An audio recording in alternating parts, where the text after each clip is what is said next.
अवसर में बात करते हैं अगली चाल की, मतलब अगली खबर की।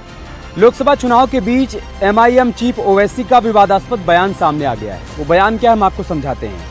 उन्होंने न्यूज एजेंसी NI से बातचीत में आज के भारत की तुलना तानाशाह हिटलर के युग से कर दी। इतना ही नहीं, NI को दिए गए इंटरव्यू में उन्होंने भारत में मुसलमानों की स्थिति को हिटलर के युग के दौरान जर्मनी में यहूदियों की स्थिति जैसा बताया है। यह है ओवैसी का विवादास्पद बयान, जिसके बाद तमाम रिएक्शन भी सामने आए हैं। लोकसभा चुनाव के दौरान ओवैसी की तरफ से इस बयान के जरिए ध्रुवीकरण की कोशिश की जा रही है। रिपोर्ट देखिए।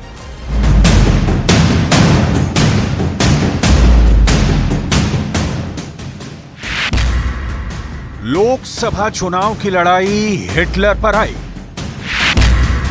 भड़काऊ भाईजान के बयान पर घमासान।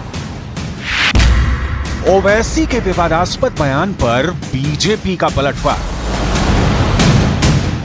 लोकसभा चुनाव के तीसरे चरण का मतदान होने वाला है।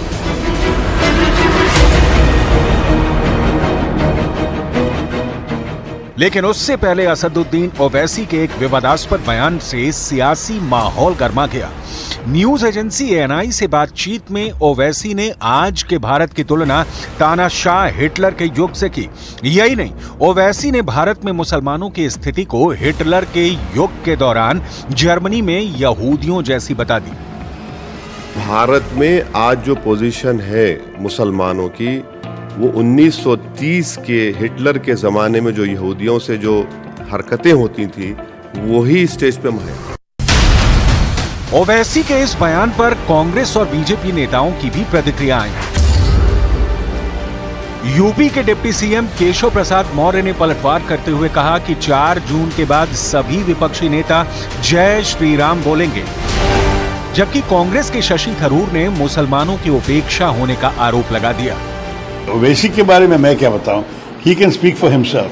मैं ये कहूंगा कि मुस्लिम्स का जो अनुभव है कुछ सालों से अच्छा नहीं है हमारे देश में। ये इतिहास में पहली बार है कि कोई मुसलमान MP नहीं है, ना लोकसभा में ना राज्यसभा में, कोई मुसलमान मंत्री नहीं है।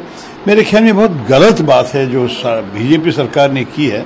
4 जून को 4 बजे 400 पार होने के बाद चाहे ओवैसी हो, चाहे अखिलेश यादव जी हो, चाहे राहुल गांधी जी हो, ये सब जय श्री राम बोलेंगे। इसके पहले के चुनाव में ये सब जालीदार टोपी लगा करके वोट मांगने का काम करते थे, अब टीका लगा करके वोट मांगने का काम करते हैं। ये 2014 में कमल खिलने का, 10 वर्ष मोदी जी के प्रधानमंत्री रहने का ये परिणाम है। ANI को दिए इंटरव्यू में ओवैसी प्रधानमंत्री मोदी की घुसपैठियों वाली टिप्पणी पर भी उनकी आलोचना की, मुसलमानों से नफरत और उनका अपमान करने का आरोप लगाया। लेकिन उनके आज के भारत की तुलना तानाशाह हिटलर के युग से करने पर सियासी घमासान तेज हो चुका है।